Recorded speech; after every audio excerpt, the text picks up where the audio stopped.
La cuarta etapa, que va desde el 73 al 83, constituye un tramo de gran influencia política en los claustros universitarios, ya que esa etapa está asignada por la elección de Cámpora en el 73, el retorno y la muerte de Perón y su sustitución por su esposa María Estela en el año 74 y el golpe de Estado del año 76, por el que se instaura una dictadura militar que va a perdurar por 7 años. En primer término vamos a ver qué cambios se dan entre el 73 al 76. En los primeros tiempos de esta etapa, la universidad no la Universidad de Cuyo y la Facultad de Ciencias Económicas no son la excepción, todo sigue los vaivenes del peronismo, puesto que primero rige el peronismo de izquierda en la universidad, que quiere un determinado tipo de materias, de contenidos, de exámenes, etc. Y después va a ser reemplazado por el peronismo de derecha, que quiere exactamente lo contrario. En el caso del primer tramo, el impacto sobre la universidad y específicamente en la Facultad de Ciencias Económicas está dado simplemente por la supresión de la materia Fundamento de la Economía, cuyo titular era el profesor Navarro Vilche, por su carácter liberal. Y por supuesto, no se va a renovar la designación de algunos de los profesores que completaban la cátedra y otros van a ser designados en otras cátedras diferentes. Cuando asume el peronismo de izquierda, de derecha, es lo que conoció en el vulgo o lunfardo como el derechazo peronista, se va a prescindir de los servicios de mucha gente y se van a expulsar alumnos por teóricamente ser de ideología opuesta a la derecha peronista. El golpe del 76 va a agravar esta situación, incrementando notablemente la cantidad de personal despedido, incluidos alumnos, ayudantes, profesores, etcétera, ¿cierto? En algunos casos con cosas que no tenían nada que ver con la ideología, como por ejemplo expulsar alumnos que estaban siendo becados en la Universidad de Chicago o que eran funcionarios internacionales en el Banco Interamericano de Desarrollo o en el BID, etcétera. El profesor Vega calcula que el 50% de los docentes de administración, contando ayudantes, por supuesto, etcétera, auxiliares, un tercio de los de economía y una docena de profesores de contabilidad perdieron aquí su cátedra o sus lugares. ¿Cuál fue la situación del 77 al 83? Bueno, fines del 76 empieza a normalizarse la situación con la designación como decano del profesor Maselli a fines del año lectivo. Siempre se preocupó por tratar de dotar a la facultad de recursos humanos y materiales y de tener una muy buena organización y funcionamiento. Fue la facultad mejor ordenada de la facultad a tal punto de que llegó a tener programada, como actualmente ocurre, la actividad docente y estudiantil día por día para cada año. Bueno, se amplió su presupuesto, se contó con los recursos del arancelamiento que puso el gobierno militar, aunque no todos estaban obligados a pagarlo, inclusive se hicieron algunas obras necesarias, como por ejemplo el de consolidar los edificios después del fuerte terremoto de Caucete en noviembre del año 77. En cuanto a la enseñanza y a los alumnos, la reorganización de la actividad de la facultad permitió tener un transcurso normal de la actividad académica, cumpliéndose en general en los 7 años la programación establecida en su totalidad. El examen de ingreso y los cursos preparatorios se dictaron normalmente. Se volvió, porque omití decir que en todo el periodo hasta el 76 el ingreso fue restricto y esto fue otra variable que complicó la situación a incrementar muchísimo la cantidad de alumnos ¿Qué pasó con la docencia e investigación? Bueno,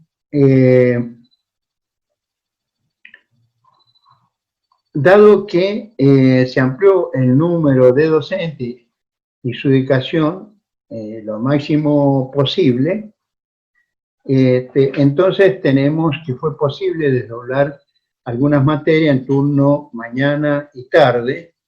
Se designaron mayor cantidad de jefes de trabajos prácticos, ayudantes de diplomados, etc. Lo mismo, las comisiones de trabajos prácticos todavía eran muy numerosas, es decir, eran comisiones de 90 a 100 estudiantes. Bueno, se intensificó en esta etapa la enseñanza de la computación y la práctica, no solo directamente por la computación misma, sino en algunas cátedras como contabilidad 5, econometría, investigación operativa o introducción al procesamiento de datos. En la materia de investigación, si bien no había la disponibilidad de recursos de la década de los 60, sí aparecieron mucha más posibilidad de publicar en la serie de cuadernos, en la serie de estudios, aún en la serie de traducciones, y se hacían reuniones periódicas de departamentos, y esto contribuyó de alguna manera, fue un incentivo para la investigación. Esto es lo que podemos decir de ese tramo.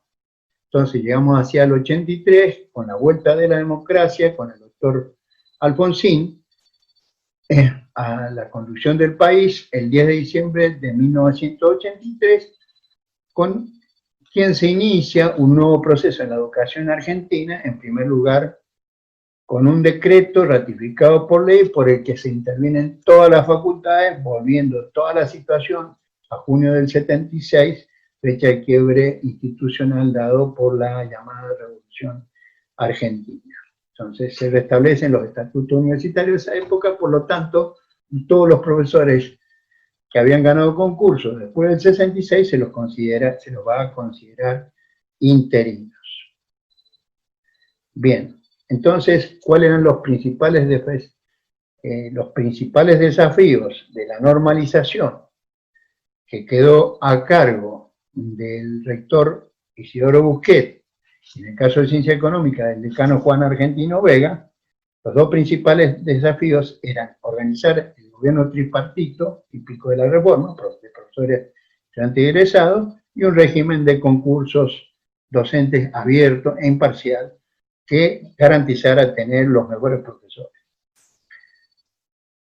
Bueno, las autoridades normalizadas, ya hemos dicho quiénes eran, tenían como primera finalidad organizar un consejo provisorio, ¿cierto?, para luego poder ir transformándolo en un consejo consultivo, normalizador, para empezar de a poco a llevar las cosas hasta llegar a los concursos. Para ello hubo que designar un consejo consultivo, un consejo superior provisorio, y finalmente, de esta manera, se pudo llamar a concursos abiertos y libres, con buenos profesores. Pero no fue ese el único problema que enfrentó el decano normalizador, sino que también estuvo el problema del ingreso irrestricto, que también detectó el presidente Alfonsín, que incrementó la matrícula y entonces se hacía imposible atender tantos alumnos, y por lo tanto, para poder hacerlo, se cambió el régimen de enseñanza, y de un régimen cuatrimestral se pasó a un régimen trimestral. Bueno, entonces esos regímenes tenían materias correlativas, esos trimestres tenían 2 materias cada una, de manera que había que aprobar las 2 materias del primer trimestre para poder continuar con las del segundo trimestre, y así sucesivamente. Se llega así